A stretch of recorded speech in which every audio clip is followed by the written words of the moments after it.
میں مولانا سراج الدین قاسمی جامع مسجد کانٹ ضلع مراد آباد آپ حضرات سے مخاطب ہوں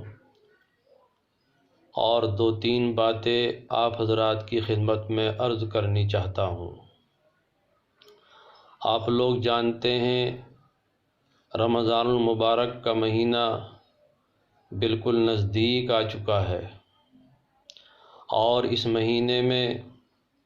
ہمارے مسلمان بھائی خاص طور سے 5 وقتہ نمازوں کے اہتمام کے ساتھ ساتھ تراویح کا بھی اہتمام کرتے ہیں، لیکن دوسری جانب ایک بیماری کے سبب ہمارے ملک میں لاک ڈاؤن کیا ہوا ہے، جس کی وجہ سے پہلے ہی سے بلا ضرورت باہر نکلنے پر پابندی ہے اور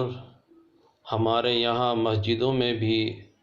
3-4 افراد کے علاوہ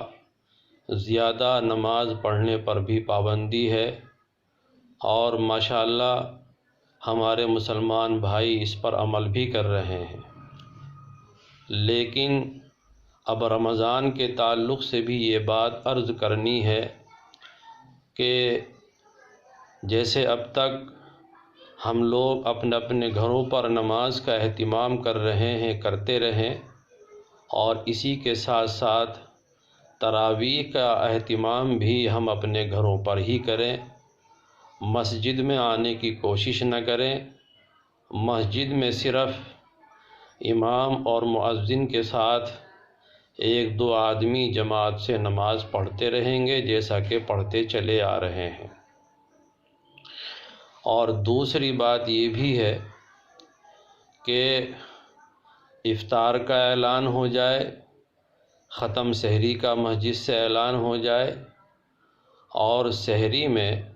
صرف 1-2 مرتبہ نیند سے اٹھانے کے لیے، بیدار کرنے کے لیے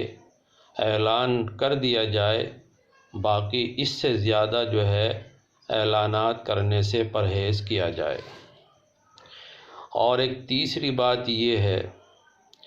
کہ ہمارا حلقہ کانٹ یہ اس کرونا وائرس کی زد میں آ چکا ہے۔ عیدگاہ بستی کانٹ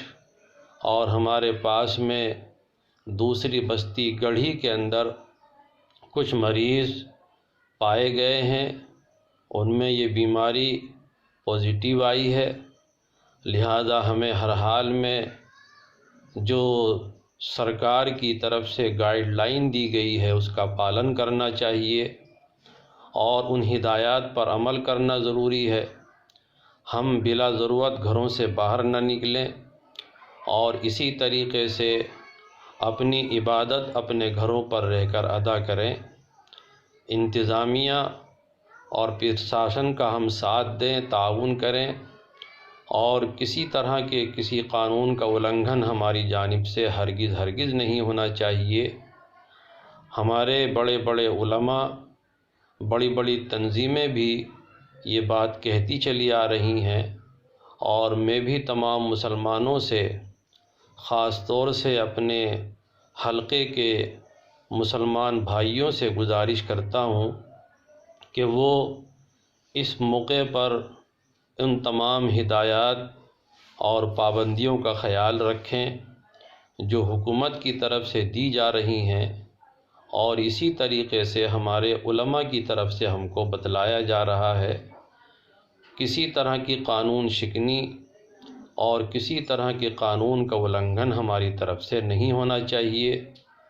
اور آخر میں ایک بات یہ بھی عرض کروں کہ ہم اس موقع پر جہاں اور بہت سی اپنی دعائیں کریں، اس مہلک بیماری کرونا وائرس کے سلسلے میں بھی ہماری دعا ہونی چاہیے کہ اللہ تعالیٰ تمام دنیا کو اور خاص طور سے ہمارے اپنے ملک کو، ملک کے بسنے والوں کو اس مہاماری سے محفوظ فرمائے اور اس بیماری سے نجات عطا فرمائے۔ مجھے امید ہے کہ آپ حضرات ان باتوں پر عمل کریں گے۔ والسلام علیکم ورحمۃ اللہ۔